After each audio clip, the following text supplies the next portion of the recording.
गांव आनंदपुर हिमालय की गोद में बसा हुआ था, जहां हर सुबह सूरज की पहली किरणें बर्फीली चोटियों पर पड़ती थीं और गांव चमक उठता था। अर्जुन 16 साल का एक साधारण लड़का था। उसकी मां एक विदुषी महिला थी, जिन्होंने उसे छोटी उम्र से ही ज्ञान और सदाचार का पाठ पढ़ाया था। अर्जुन की आंखों में हमेशा कुछ अलग करने का सपना था, लेकिन उसे पता नहीं था कि उसका भाग्य क्या है। एक दिन गांव में एक अजनबी आया, जिसने सबको एक अद्भुत जादुई दर्पण दिखाया। वह दर्पण दिखने में सामान्य था, लेकिन उसने कहा, इस दर्पण में देखने वाला अपने असली रूप को देख सकता है। अर्जुन ने उत्सुकतावश उस दर्पण में देखा, लेकिन उसे अपने आप को देखकर कुछ भी अलग नहीं लगा। अचानक दर्पण से एक हल्की रोशनी निकली और अर्जुन के हाथों में एक अजीब सी चमक दिखाई दी। गांव के सभी लोग हैरान थे, लेकिन उस अजनबी ने अर्जुन से कहा, तुम साधारण नहीं हो, तुम्हारे भीतर एक शक्ति है जिसे तुम अब तक नहीं जानते। अर्जुन ने उस अजनबी से पूछा कि यह सब क्या है और वह कौन है। अजनबी ने बताया कि वह एक जादूगर है, जिसका नाम वायु है। उसने अर्जुन को बताया कि इस दुनिया में दो शक्तियां हैं, एक अच्छी और दूसरी बुरी, और बुरी शक्ति का नेतृत्व करता है राक्षस राजा रावण, जिसने पूरे संसार पर अपना कब्जा जमा लिया है। वायु ने अर्जुन से कहा कि उसे अपनी शक्तियों को पहचानना होगा और रावण से लड़ना होगा, लेकिन पहले उसे जादू सीखना होगा।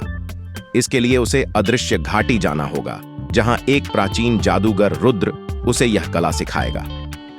अर्जुन ने अपने गांव को अलविदा कहा और अदृश्य घाटी की ओर चल पड़ा।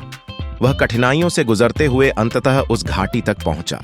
घाटी में हर जगह एक अजीब सा सन्नाटा और रहस्य था। वहां पहुंचते ही उसे रुद्र से सामना हुआ, जिसने उसे जादू की सच्चाई और उसके नियम सिखाए। रुद्र ने अर्जुन को बताया कि जादू केवल हाथों या मंत्रों में नहीं होता, बल्कि यह उस व्यक्ति की आत्मा और विश्वास में होता है। अर्जुन को कई कठिन परीक्षाओं से गुजरना पड़ा।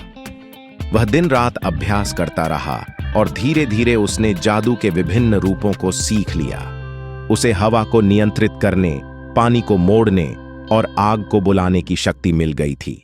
रुद्र ने अर्जुन को आखिरी दिन एक विशेष मंत्र दिया और कहा, यह मंत्र तुम्हें उस समय याद रखना है जब तुम्हें सबसे अधिक आवश्यकता होगी।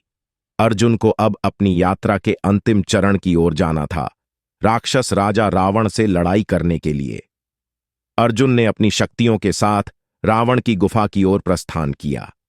रावण की गुफा काले पर्वतों के बीच स्थित थी, जहां रात हमेशा कायम रहती थी। अर्जुन वहां पहुंचा तो उसने देखा कि रावण एक बड़ा और डरावना दैत्य था, जिसके चारों ओर अंधकार छाया हुआ था। रावण ने अर्जुन का मजाक उड़ाते हुए कहा, तुम जैसे छोटे लड़के मुझसे नहीं लड़ सकते। लेकिन अर्जुन ने आत्मविश्वास के साथ जवाब दिया, यह लड़ाई सिर्फ मेरे लिए नहीं, बल्कि उस अच्छाई के लिए है जिसे तुमने लंबे समय से दबा रखा है। दोनों के बीच भयंकर युद्ध हुआ। अर्जुन ने अपनी शक्तियों का पूरा इस्तेमाल किया, लेकिन रावण बार बार उसे मात देता रहा। अर्जुन को अचानक रुद्र का दिया हुआ मंत्र याद आया। उसने मंत्र का उच्चारण किया और उसके चारों ओर एक सुनहरी रोशनी फैल गई। उस रोशनी ने रावण को जकड़ लिया और उसकी बुरी शक्तियों को समाप्त कर दिया।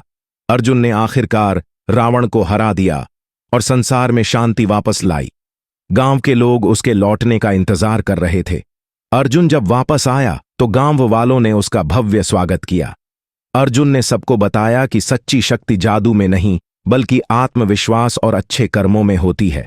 उसकी कहानी आज भी आनंदपुर गांव में सुनाई जाती है, जहां लोग उसे एक वीर के रूप में याद करते हैं। इस प्रकार अर्जुन ने न केवल अपने भीतर छुपी शक्तियों को पहचाना, बल्कि बुराई के खिलाफ खड़ा होकर अच्छाई का उदाहरण भी पेश किया।